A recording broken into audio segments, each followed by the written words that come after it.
Today, gagawa tayo ng coffee jelly, pero layered yung jelly natin.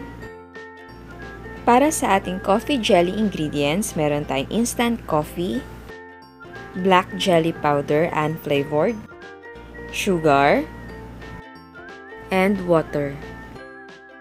Para naman sa ating milk jelly ingredients, meron tayong evaporated milk, white jelly powder unflavored, sugar, and water. Para naman sa ating coffee milk mixture, meron tayong evaporated milk, condensed milk, and instant coffee. Combine natin yung ating water, sugar, instant coffee, and black jelly powder.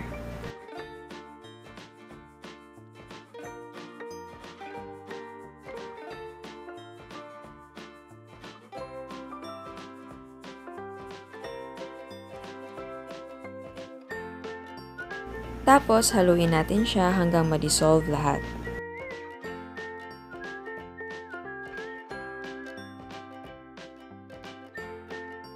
Kapag natunaw na siya, i-on mo na yung stove, tapos keep on stirring hanggang kumulo na yung ating mixture.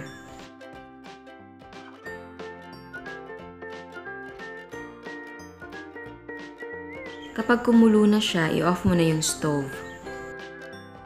Tapos, transfer mo na siya agad sa molde or yung tray na malalim.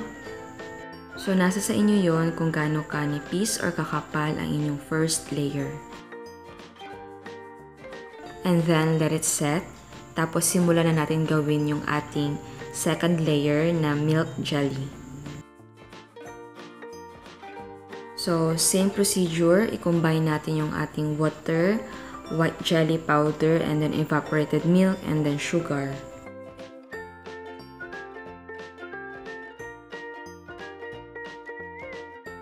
Mix mo lang hanggang ma-dissolve lahat.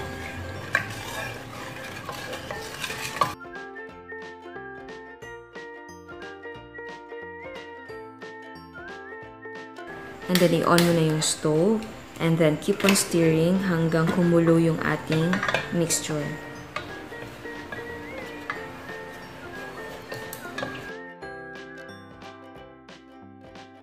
So, ayan, kumulo na siya.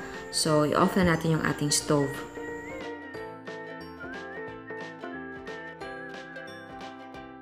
So, ibuhusan natin agad yung ating milk jelly sa ating coffee jelly. Dapat pantay lang ang inyong first and second jelly sa nipis or kapal. And then, let it set again para mahiwa na natin siya mamaya. So, dapat kanyan, pantay yung dalawang layer. So, ngayon, hihiwain na natin siya. So, nasa sa inyo yun kung gusto nyo mahaba or maikli, manipis or makapal. Pero wag naman masyadong makapal at wag masyadong manipis.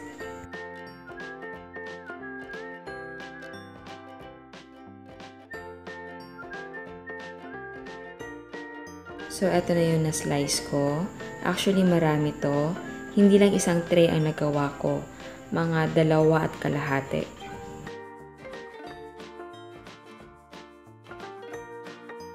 So, ngayon, sa isang pitcher or kung gusto niyo sa bowl, ihalo natin yung ating evaporated milk, condensed milk, and then ang ating instant coffee. Mix natin hanggang ma-incorporate siya. And then, ihalo na natin yung ating coffee and milk gulaman.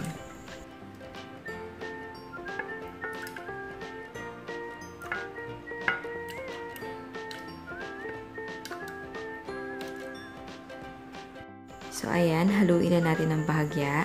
Tapos, i-chill natin siya bago natin siya i-serve kasi mas masarap kung malamig. So, ayan, sorry nakalimutan ko. Babalitaan ko pa pala kayo sa lasa.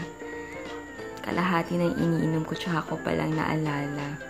Well, sa texture ng ating coffee milk mixture, medyo creamy siya kahit hindi tayo gumamit ng all-purpose cream. Pero pwede kang gumamit nun. Medyo pricey nga lang compare sa evaporated milk.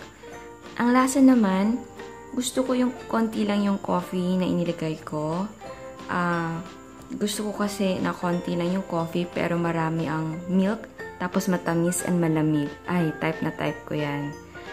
Pero sa mga coffee lovers, pwede yung dagdagan yung coffee. Tapos sa coffee and milk jelly natin or yung layered jelly, tama lang ang lasa. But you can add more coffee and sugar if you like. Kung gusto nyong gawing business, pwede nyong gawing manipis yung layer. Siyempre, gusto natin makarami. So, gawin nyo lang manipis yung each layer ng ating coffee and milk jelly. Tapos, dapat marami din kayong tray or yung parang molde kasi marami talaga magagawa nito.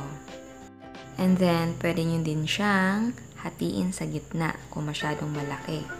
Kasi mas marami magagawa nyo kung hahatiin nyo. Kaya niyan. Oh.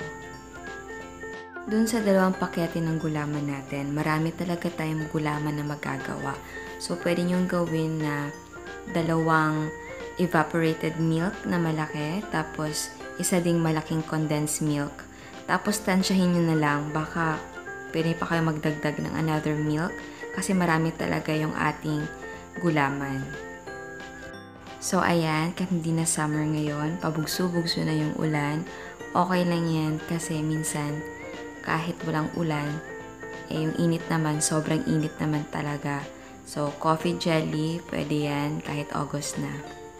And yung mga ingredients niya, madali lang hanapin, nasa grocery lang natin. Tapos, kung hindi nyo naman feel na i-layer yung jelly ninyo, okay lang. Kahit yung yung coffee jelly lang ang gawin ninyo. Yung price ng ating gulaman is, ang isang pack nun ay 10 pesos. Dalawa yung binili ko, so 20 pesos.